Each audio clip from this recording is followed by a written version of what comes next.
I was 18 years old when I got married. So, syempre kapag ka ikaw pala nabigyan ng responsibility ng maaga, lahat gagawin mo. In fact, nasubukan ko rin maging taxi driver. Nasubukan ko rin mag-shoe shine. Lahat papasukin ko basta importante kikita. And at the same time, basta legal, ethical at wala akong tatapakan tao, definitely gagawin ko lahat. Alang-alang sa family ko. Ang wife ko nagtatrabaho sa people support. So, ako naman nasa bahay lang, kaalaga ng mga bata, hatid sundo. And kung may racket na pwedeng racket sa Baguio, yun, gagawin ko. Nagbabuy and sell ng kung ano-ano. And at the same time, pupunta ng bilyaran, baka manalo sa bilyar, pwedeng pambili ng pagkain man lang. Yun yung ginagawa ko before ako mag-royal.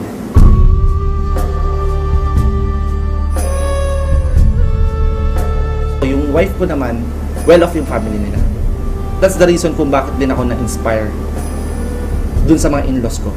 Dahil nga, kahit pa paano okay yung buhay nila, sabi ko, hindi pwedeng habang buhay wala na lang mangyayari sa buhay ko. Dapat may mapatunayan ako sa kanila. The reason kung bakit ako lumalabas everyday, it's because of yung pamilya ko. Tititigan ko sila, ito ba yung gusto kong buhay para sa kanila?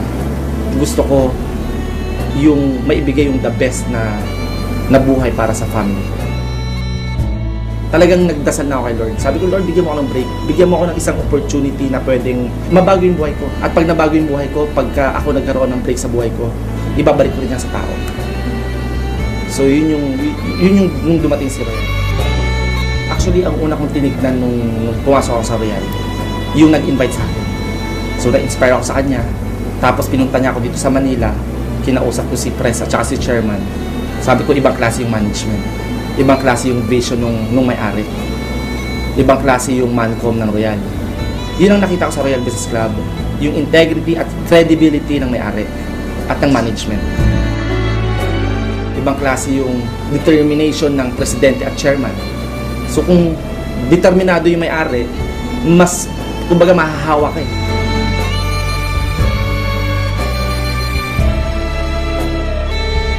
Bago po ako sumali sa Royal, marami nang yumaman, marami nang kumikita, marami nang nakuha yung mga pangarap nila. Marami nang naging milyonaryo. Kaya ako na-inspire. Na kung nagawa nila, imposibleng hindi ko kaya. That's why nung nag-start ako sa Royal, every week, ay may kita point na pumunta ako ng Manila para mag-aral. Kasi importante dyan yung training eh. From Baguio, pupunta ako ng Manila. Mga 2 days, 3 days ako dito.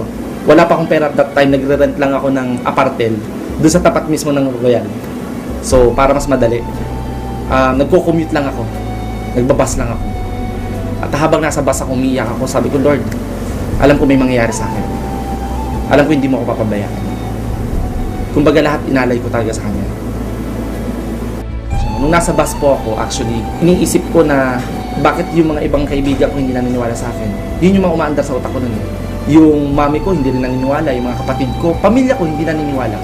Ang daming rejection, ang daming discouragement, yung mga ine-expect kong sasali, hindi sumasali. Sobrang nakakaiyak. Isa lang sinabi ko sa isip ko noon. Sabi ko, these people, my family, my loved ones, my relatives, my friends, these people will be proud of me later on. Sabi ko, lahat ng hirap, may katumbas na sarap. Lahat ng mga pain na nararanasan ko, sigurado ko walang ibang mangyayari sa akin later on, kundi puro gain naman. That's why, talagang pinursige ko, talagang ginawa ko yung part ko. Sabi ko nga kanina, na-inspire talaga ako sa mga taong nauna. Ibig sabihin, pag may nauna, may susunod.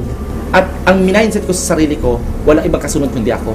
Sabi ko, dadating ang time, aakyat din ako sa stage. Dadating ang time, yung mami ko magiging proud sa akin. Dadating ang time, yung mga tao, papalakpakan din ako. Yun yung talagang nakita ko sa sarili ko na mangyayari. 6 years na si Royal Business Club. I've been doing the business for 3 years pa lang. So dito ko napatunayan na sa negosyong to walang nauna, walang nahuli.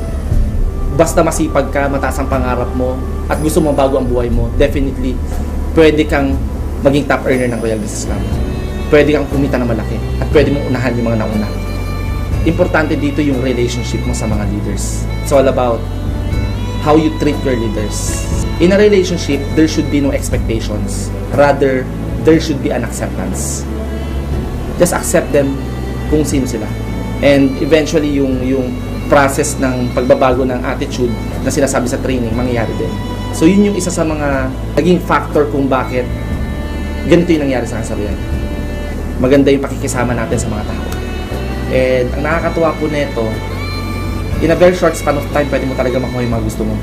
Basta gagawin mo lang yung responsibility mo as a club member of Royal.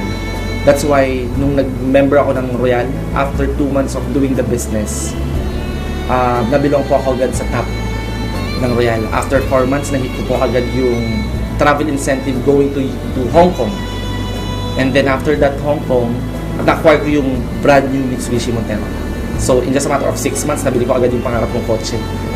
So sa loob ng isang taon, aside from Hong Kong kotse, nahit ko rin yung Rookie of the Year and Millionaire Circle. So lahat nangyari yan sa loob ng isang taon. Plus nahit ko rin yung travel incentive papuntang Europa. Grabe! So 9 countries naman yung inikutan namin doon.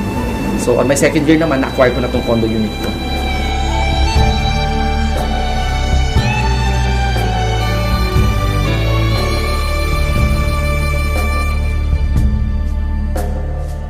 Tapos nahit ko rin yung papuntang Brazil. Especially kung lagi mong kasama ang Panginoon. Christ the Redeemer, wala mo imposible. Sa Royal Business Club, lahat ng imposible magiging posible. Nakakatuwa dahil bukod dun sa mga accomplishment na nakuha ko in my life, yung mga pag-aaral ng mga anak ko, napunta ko sila sa magandang eskwelahan. At May 2012, na acquire ko yung ultimate dream car ko, yung Audi R8.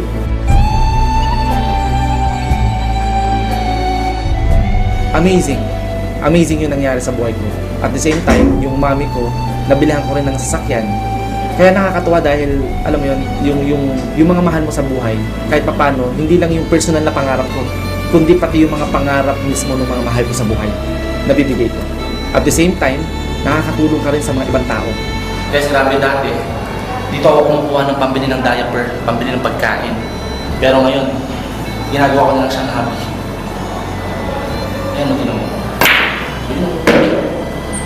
May tumbok pa rin.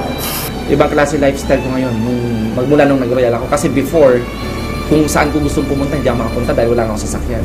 Yung time and financial freedom, yun yung meron ako ngayon sa Royal. Mas masarap magyabang ngayon eh. Kasi kahit papaano, may pagyayabang ka.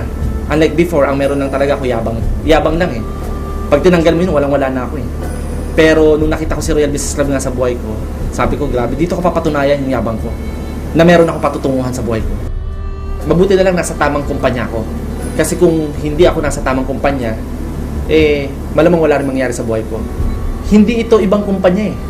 This is Royal.